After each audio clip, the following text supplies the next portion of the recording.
Hi everyone, my name is Carlota and I'm going to talk to you about Robin DiAngelo's book, Why It's So Hard for White People to Talk About Racism. First, I believe that it's important to give you some context. Robin DiAngelo is an American sociologist known for her book White Fragility, Why It's So Hard for White People to Talk About Racism.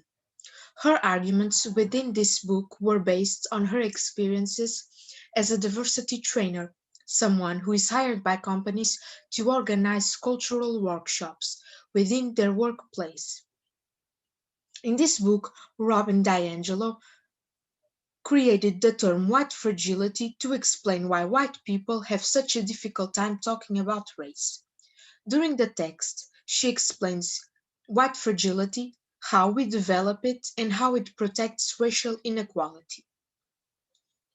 White fragility refers to the process in which white people become fragile and anxious in conversations about race. According to the author, the mere suggestion that being white has meaning often triggers a range of defensive responses. White people usually feel anger, fear, and guilt and withdraw immediately from the conversation.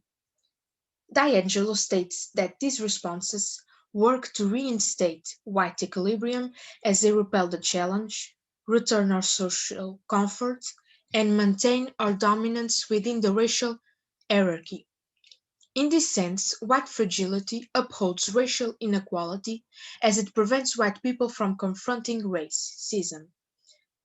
But why is it so hard for white people to talk about race?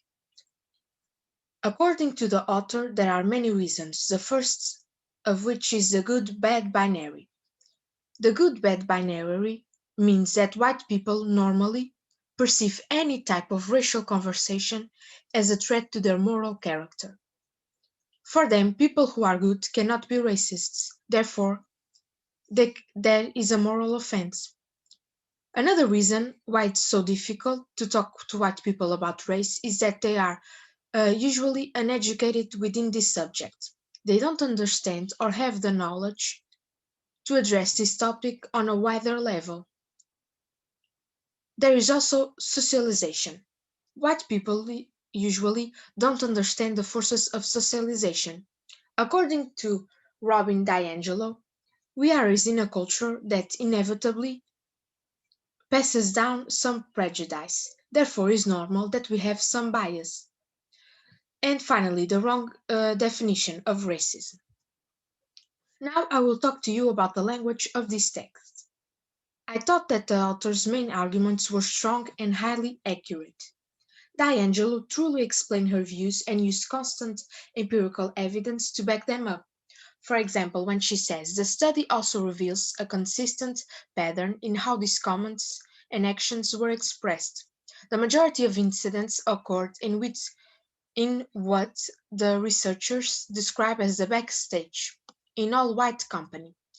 Further, they found that whites, or when she says, another significant study that was based on the practices of millennials rather than their claims, was conducted by sociologists Leslie Pica and Joe Figgin.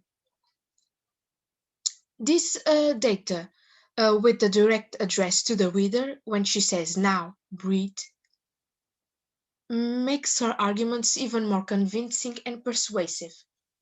Her tone was assertive and at times appeasing. I recommend you to read this book because it's a very intriguing reading and I think it will challenge your racial views.